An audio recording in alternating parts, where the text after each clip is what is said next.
Happy to get a win today against Canisius. I don't think that their record is indicative of their team.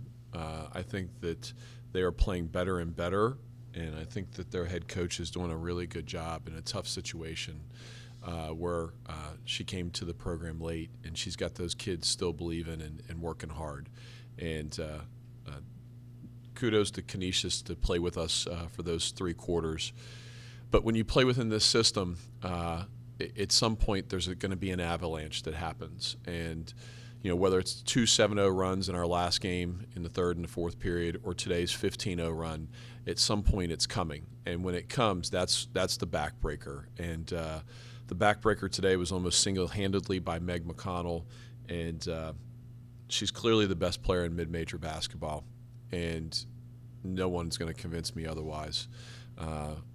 Just an outstanding performance by her.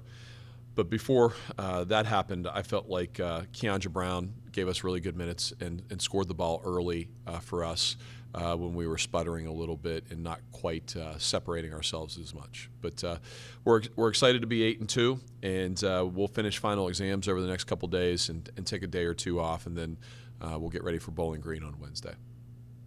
Coach, kind of going off and talking about Keandra in that third quarter, she kind of turned it around again for you guys with another offensive charge that she's taken. To my knowledge, I think she has a team leading 11 this year in 10 games. And for her to score in double figures with having also 3 rebounds and everything else, just kind of what does that presence bring to your team moving forward in this stretch? I think that's a great question. Sometimes when you see Keandra's play, she may not have 11 points like she did tonight on 4 of 6 shooting and 2 for 3 from the three-point line. But when you're always, as an offensive player, when you're playing against Keandra and you know that if you lean into her too much and create too much contact, she's going to take the charge. That's like being an elite level shot blocker. And so she's an elite charge taker. I've never coached anybody like her. And we've had a couple that have been good here, Hallie Bovell in particular. But Keandra's clearly the best at that. They're Canadians. It must be in the water. It must be, I don't know, maybe it's maple syrup or something. But Keandra today, I talked to her at shoot-around, and I said, every time you shoot a 3, I feel like it's going in. Every single time. It just, her shot selection is really good. Her feet before the catch are really good. And her finish is high, and it's a beautiful follow-through. And every time she shoots it, I think it's going in. The part of the game today that I felt that she was outstanding is she rebounded the ball and advanced the ball up the floor with the dribble and did it with pace and understanding and really great court mapping. She's playing exceptionally well. I was talking to the players before you came in here, just asking them if they realize how special this team is, and if they realize that. Can you attest to knowing how special this is? Because you have weapons on every position on the floor. And the style of play and the brand of basketball you're playing is remarkable. It's fun. We've had a lot of success here, but I wish I would have done this years ago. I've not enjoyed. I've enjoyed this year more than any year that I've coached. We have a really dialed-in team that sometimes in the game we have to figure out a little bit about who's giving us the quality minutes and finding rotations, and that is very mentally taxing on me in game. And then we have to look at the analytics of it after the game and the tape and everything. But we're 10 games in, and I think we can. We're a third of the way in pretty much, and I think we can say that this is a special group. It's led by Meg and what Meg does, but I can certainly assure you that Journey and Gabby Hutcherson and Keandra Brown also share in that. And I'm not talking about points on the floor, even though Journey had another game of 15 tonight and is one of the best players in the A10. But, Gabby H. and Keandra have things to prove, and they have this will to win because they want to succeed in their final year of college basketball. And that's something I can't give them, and they can only have themselves, and it's hard to replicate. They're really, really tough, really good basketball players and people. But the team, we're playing 6 freshmen, and that's the thing that I don't think people realize. They kind of go, oh, you're scoring a lot of points, you're pressing and all this. We had 3 freshmen on the court a lot tonight. And, we're going to rely on freshmen to help us win games. And that second unit that we bring in, that hockey unit, I think is kind of the terms. We call it the hockey unit, the juice unit.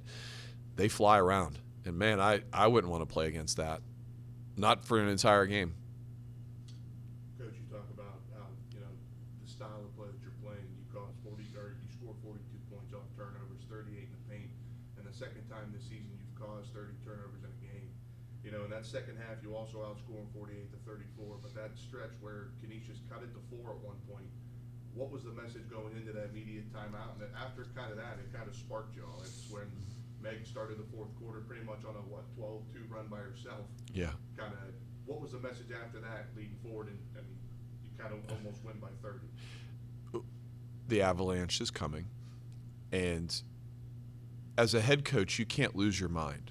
When you have an offensive coordinator, a defensive coordinator, our defensive coordinator Rick Bell's a little vocal, as we all know. They're giving timely instruction, our assistant coaches, but when I go in the huddle, I have to have a calmness to me and have them understand that, there's going to be teams that are going to stay with us for a while, but the avalanche is coming at some point.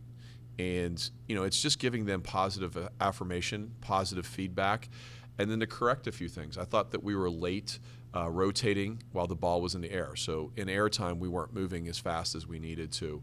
And, we weren't buzzing around. We didn't have that bee approach around the hive. And that came after that huddle. And I don't think it had anything to do with what I said. I think, once you get one tip and it leads to another, and then it leads to another, good things happen. What had happened up to that point is we were having really good pressure on the inbounds pass in one pass. But their next pass, that second pass that got them over half court, we were kind of jogging back into the play. And in this system, you have to sprint and try to put pressure on them so they don't get a 12-footer and try to get the tip from behind. And we weren't doing that when it got cut to 4. After that, we started to do that, and that's the kids, and all credit goes to them. Moving forward, you get a week off, or excuse me, not a week off. You get a week of preparation leading up to Bowling Green. The game last year that came down to the buzzer. How do you take this momentum and riding a 6-game win streak into that, and also defending UPMC Cooper Fieldhouse as you're 6-0 leading up in Saturday? I really believe that I'm going to go Christmas shopping with my wife tomorrow, and I'll worry about it on Tuesday. But in all seriousness, at Bowling Green last year, I didn't call a timeout, and we got a 5-second call, and I lost that game. That was on me. We then had proceeded to have to go to overtime and lost the game on a last-second shot from half court. And there's very few losses that years later that haunt you, and that's one of them. And that didn't cost us. That cost us the game, but there were other things that I thought that I could have done much better. But that's me. This is a completely different team with 6 freshmen and a completely different style. So, Coach Frank has really come up with a really good mantra. We're talking about relentless joy and how we play in our program. But Coach Frank said, in regards to our opponents, the opponent will be as good as we allow them to be. The opponent will be as good as we allow them to be. And I think that says it all, because with the system that we're playing, it doesn't allow you to get comfortable if we play the way that we're capable of playing on both ends of the floor. And so hopefully that'll be the case when we tip it off against Bowling Green next week, who's a very good team and it's very well coached. And we're really excited about getting a chance to play them before Christmas. Thank you for supporting women's basketball. See you next week. Thank you, guys.